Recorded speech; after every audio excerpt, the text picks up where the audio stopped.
It's an interesting time to be a survival horror fan. The genre has unfortunately become more about action and less about horror. With Silent Hill celebrating its 15th birthday, we started getting nostalgic for the games that still scare the crap out of us and haven't abandoned their horror roots.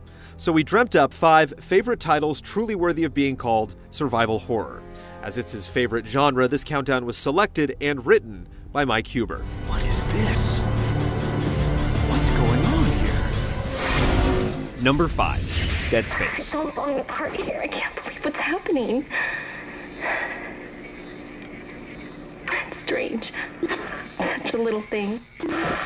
Dead Space was one of the earliest survival horror games on 7th generation consoles, and it took full advantage of the hardware. While the series has strayed from its nightmarish potential lately, the original's foreboding visual atmosphere and sound help recreate one of the most terrifying scenarios possible: isolation on a derelict spaceship with monsters lurking in every shadow.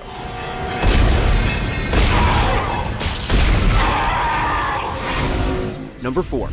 Amnesia: The Dark Descent. This game should be played in the dark with headphones, or words that should always make you wary.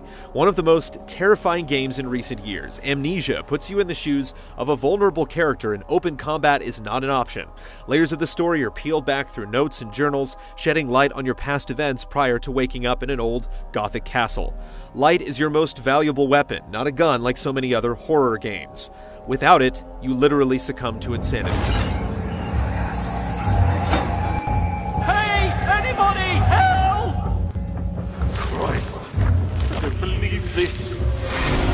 Number 3. Silent Hill 2. Silent Hill 2 is best known for introducing one of the most iconic horror villains of all time, Pyramid Head. However, few moments in gaming are more intense than when your radio starts emitting static as monsters lurk in the thick fog, unseen, just a few feet from you. Indoors, you have to contend with claustrophobic corridors and a never-ending darkness.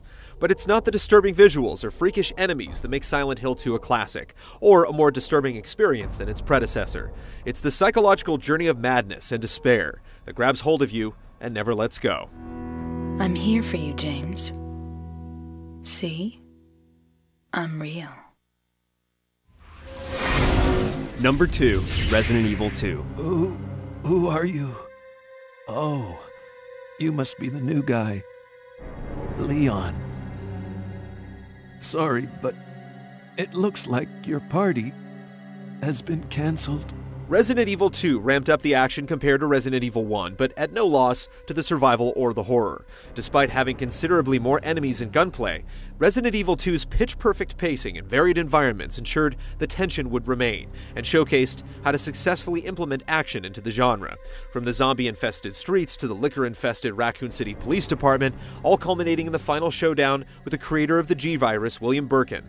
Resident Evil 2 was 4 times bigger than the first game in the series, and a creepy trip that's hard to forget.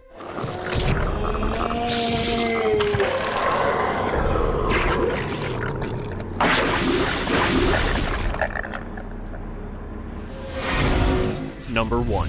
Resident Evil Remake.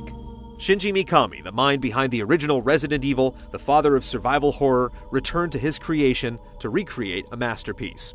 12 years after the first outbreak, the iconic haunted mansion setting is still breathtaking, thanks to fixed camera angles that frame each scene like a classic piece of art, and a subtle but chilling soundtrack.